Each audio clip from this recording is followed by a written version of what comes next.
How's it going, guys? It's Mr. Lone Wolf, and today I'm going to go and do it's a mission on Burned Forest, but it's basically the mission to unlock the Zikz 566a or something. It's like the second of the two new vehicles that we've got with this phase of the map. And yeah, it's pretty simple. I've already found where it is when I explored the map, so I've just got to drive there and then tow it to kind of like the centre of the map, really, to a farm. So for this one, it's probably a bit of a poor choice in the end, but I went for this no, whatever the hell the number is on it. By the way, that shadow of that tower is a pain in the ass. It sits right where it's nice to park the trucks and start the video. Yeah, part of the reason I ended up choosing it, I was kind of umming and ahhing over it and did it up and that. The paint job on it, it's got like a new custom paint job that's like a firefighting theme. Yeah, for the I'm going to set off obviously from Albany River Garage, but I've got to go over to the gateway. And part of this, I'm going to edit like a chunk of the drive to the gateway out, just because the video was like, I think 36 minutes long. And yeah, it's just too long. That's what she said. This vehicle, like I say, might have ended up... It wasn't terrible, but the big thing with it, it's got like its own custom gearbox, and as you could see, going along that road there, picked up fourth gear out of fourth, actually has a pretty nice pace about it. But then you get to this section, like the cheek of putting a 60km/h sign there. This particular bit of road is, yeah, well, you can see how slow it makes you go. And yeah, the high gear for the once you're ticking along at this speed, you can keep it in high gear pretty comfortably, but it's obviously not as fast as what a truck would be with a high range gearbox in high gear. And yeah, essentially it adds up a little bit over time. I don't know 100%, but I think it was about 10 minutes to get from the garage to the gateway. With a normal truck with high gear, say if I had that Tayga, toning the Tayga again or something, yeah, I think it'd probably be nearer like 5 or 6 minutes. And then obviously the next map as well, there's quite a long sort of drive doing like a snail shell circle going in to the centre of the map. So yeah, it was just more footage than I was hoping for, really. And like I say, yeah, it's mainly the gearbox on this. I mean, I've said it plenty of times, but it keeps happening plenty of times, is yeah, the gearboxes are just terrible. Since they fiddled with them when they did the last phase, they've like just completely broke them. Auto's pretty much to the point now where it's not really a useful gear at all if you're on anything other than like smooth tarmac roads. At that point it'll, well, even with a high range, it still sometimes limits you off the top few gears, but it's just, yeah, it doesn't do a lot. Every time, as soon as you touch mud or anything, it just automatically drops down to first gear, and high range ends up being the winner every time for me. Yeah, so like I say, edited a bit of a chunk out so I can actually get into the Burned Forest. This is my maintenance trailer. It's one I stashed when I did the exploration video. Turns out, yeah, I think it's already came in handy a few times. But anyway, yeah, we made it this far. Damage-wise, now, I don't think I really picked up little, if any, to be honest. The drive, though, I'm going to go kind of heading left, all the way up the left-hand side of the map. The truck is in, like, the top corner, the top left-hand corner, as you come through the first gateway. And then, yeah, you've got to tow it to, like, that farm in the middle. There was a couple of options. I could have came down this way, followed this little wiggly road, and got to there, but I already knew it's... Again, not to beat the truck up, because it doesn't feel as bad as it used to. It used to be a tipping nightmare. But there's a tarmac road running, like, kind of for the most of the second leg of the journey. And, yeah, it just allows you to actually sit in fourth gear out of fourth and keep a bit of pace going. Yeah, and I was going to go past, I was like, well, I reckon, like, between the loaf and this thing, I've got enough fuel to get there and probably do the mission. But I was thinking, if once I'm towing this truck behind me, I wasn't sure if it was going to be like an absolute dead weight or whatever's going on. So yeah, I thought I'll take the opportunity since I stashed it there. Yeah, fill up on a bit of fuel. This thing's only got a 200 litre fuel tank, so not the biggest, but again, got a loaf with us. He's even got his own trailer for this one. I was messing around. That's why this thing's got a saddle high on the back. you can actually, I ended up turning the loaf round and I could balance him on the truck and everything, and he'd sort of sit on that saddle high, so he wasn't really touching the rear tyres or anything either, and it was working fine, but I assumed as I'm bouncing along and that it'd end up tipping off at some point, and I don't know really, I was just kind of curious to try this trailer out, see how it's going since the new phase, and yeah, it weighs not a lot. It still feels like just a shopping bag or something floating around. So you can see in situations like this, I mean the high gear's kicking in and it's wheel spinning and all the rest of it. I think now catch on the rock, yeah, stops me dead. And again, for being a custom gearbox that you're paying the price of losing, well, I say losing some of the auto gears, it sort of barely matters these days. I will say to this gearbox's credit, it does have obviously auto, but it's got the high range and the 3 low ranges, which is nice. I know a normal off-road gearbox does, but this does feel, I don't know, I think there's like a tiny little bit more oomph in it in the high gear, which again is it's a start. I think part of the reason I ended up picking this vehicle as well, it's obviously got all the winch thing on the back, which doesn't really do anything. I don't even think you can do winch points to it, so it's just completely there for looks wise. Again, I still wish by now we could just have the option to remove it. It looks alright, it looks cool while it's there and that, but obviously having that on there blocks a couple of other things that we could or should be able to add to this truck. It doesn't really have a lot. I think it's got saddle high, saddle low. You can get a yellow crane on it, but it pretty much sits where that saddle is, so you're definitely not getting like any of the saddles on after that. Yeah, maybe a 2-slot sideboard would be a little on the large side. And to be fair, I don't think a 1-slot cargo doesn't really come in handy that often. They've done a few trucks where you can have a 1-slot cargo, but I can't really think. I'm sure there is one here and there, but there's not really any missions that ask us to go and just deliver one piece of cargo, so it's pretty rare you actually get a chance to take them out. And this trailer, by the way, it was well, you can see it just because it just weighs nothing. You bounce on the littlest rock, and the thing starts tipping all over the place. The loaf's hanging on for dear life. I don't even know. I didn't hear any noise of like the auto unpacking feature, but it tipped. I was a second away from deleting the trailer, but I was like, well, sod it, because there's no garage on this map or trailer store, as far as I'm aware. Certainly not at the minute, anyway, unless we can unlock one.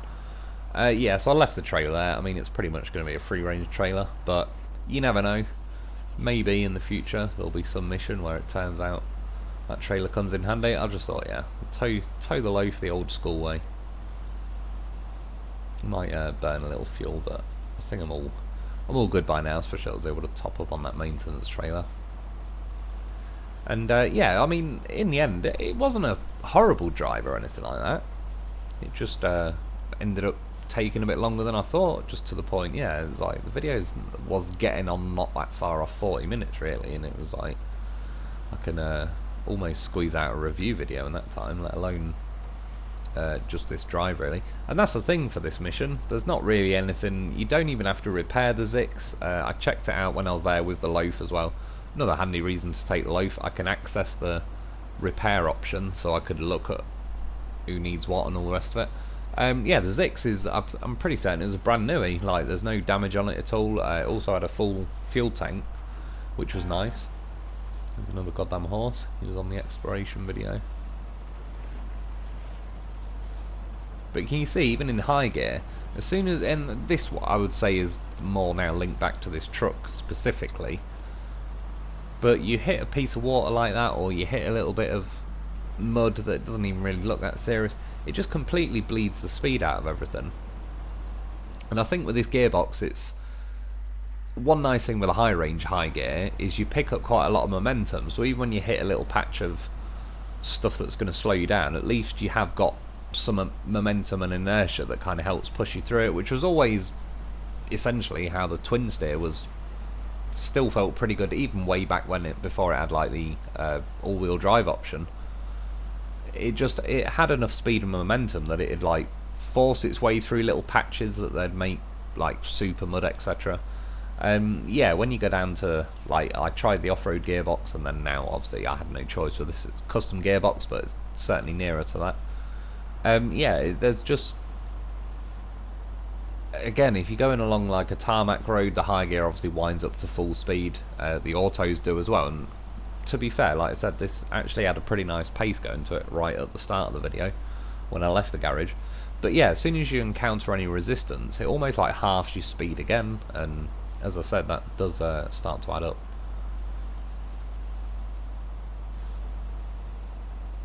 Hence why I'm kind of driving along the left or right of any piece of road I can find where I can squeeze down the side. And as well, yeah, while I remember, oh, there's a couple of things actually. One, replying to messages, apologies, I've been falling behind on them a little bit. My phone charge cable has finally decided to give up. Well, I had like an apparent heavy duty one that I duct taped to the back of the phone and all the rest of it. Yeah, it just stopped charging the other day, and then when I was feeling like the actual lead bit that plugs into the phone, it was getting red hot, and then it didn't after a while because I was snagging it around a bit, and yeah, it's just, it wasn't charging on the phone. So now I've got some crappy little like backup green, I don't know, I think it's like a, well, it's definitely a non-heavy duty charger, whatever that is. I don't even know if you could jump start the heart of a mouse with either one. But yeah, the my phone's not charging anywhere near as quick as it was, so it just keeps going flat. So I've replied to some stuff. I'll kind of have to do it in little hits when the phone actually recovers all its juice. It's driving me mad because, well, it always has done. I've again spent, I don't know how much since I've had this phone. The amount of charger cables I've had is probably scary, and I bought some that didn't even work. I can't remember the name of them now. They had a little LED light on the bit that plugs into the phone, which was bloody handy, but they never work. When you plug them in, they just never even attempt to charge the phone. Yeah, I've probably bought 50 cables, I'd say, at least, ranging from £1 each to £7 or £8 each, so probably almost get a new phone with the amount of chargers I've bought. Oh yeah, and the other thing is,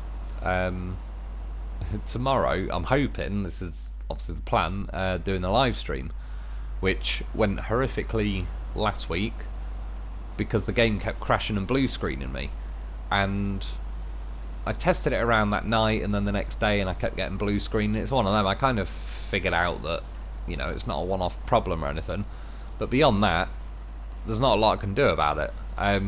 Tonight I actually went and just tested it again, but I wasn't even on my mod playthrough. I was on this playthrough, and I was still able to make it blue screen a couple of times. In fact, when I quit this game to then start doing the editing, instead of quitting the game, I tested it again, and yeah, it blue screened, and then it just crashes and kicks me out to like the PlayStation main menu.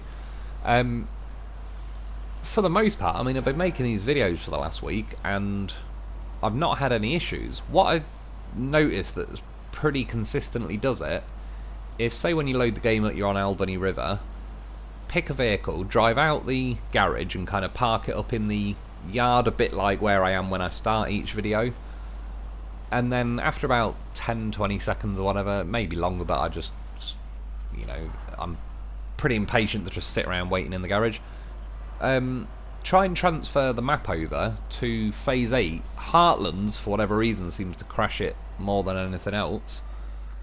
And yeah, try and travel over to Heartlands, and quite often it blue screens me. I've had it. I made it do it 2 or probably 3 times tonight, including when I sort of made it crash to get out of the game and start editing. Yeah, I'll get back to that in a sec. This is the vehicle, so I've got to the top corner. It's facing the other way, so I just kind of yoinked it round with the winch. Like I say, sent in the loaf, got it filled up, and that's when I was able to see is like it's a brand new truck, doesn't need any repairs, doesn't need any fuel. And then yeah, following the main road. Well, I've got to climb down the cliffs a bit, but once I'm through that sawmill, following like a main tarmac road, pretty much to the right hand side of the map, and then I've just kind of drive down some dirt roads to actually get to that farm. Good thing is, towing it now, I've not even turned the engine on yet. I remembered I had the option to, but I just wanted to see what if it was like a dead weight or anything.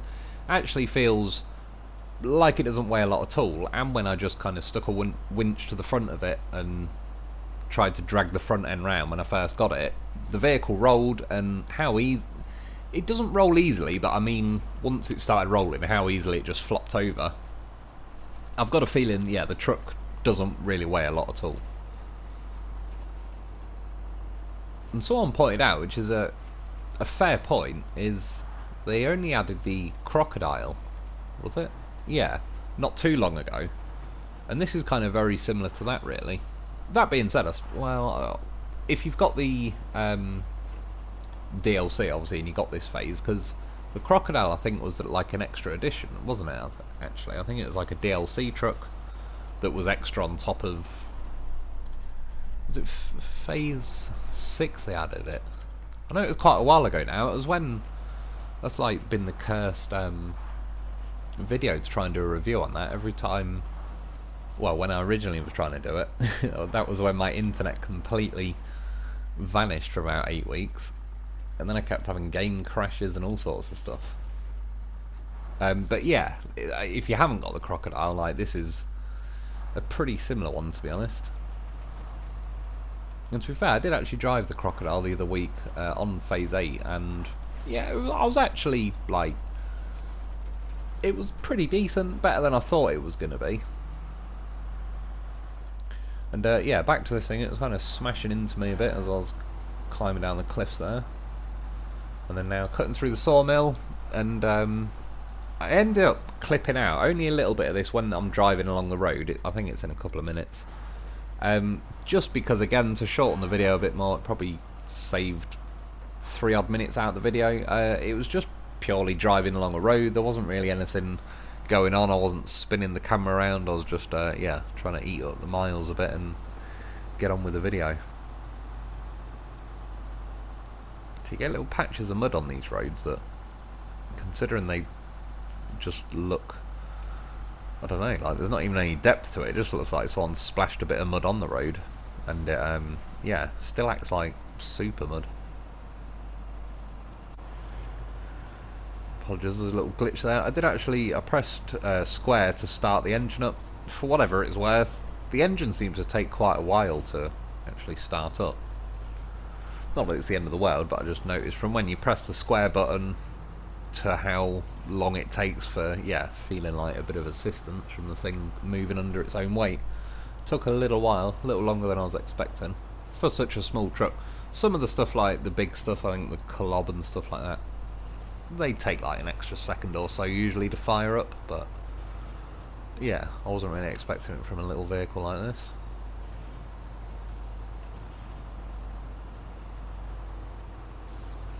And this thing, I mean, I like the paint job on it.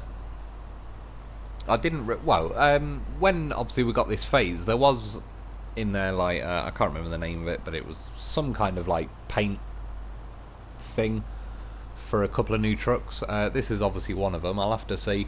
I've got a feeling, I could be wrong, but I believe there's one of these trucks, M9, whatever it is, Freightliner, in the farm near where I'm about to drop this off. And where I just collected this from, there was a Freightliner 114SD as well, in like just the top corner sat there. So I've got a feeling they might have added a camo for that as well. I'll have to check at some point.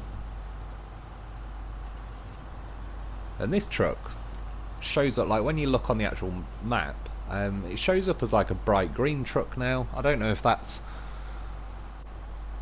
like to hint that it's got a custom paint job or what's going on. But yeah, I've noticed it recently because the truck near the farm in the centre of this map, yeah, is like the body colour of it is bright green, and I noticed when I was kind of looking on the map with this one, it's the same thing.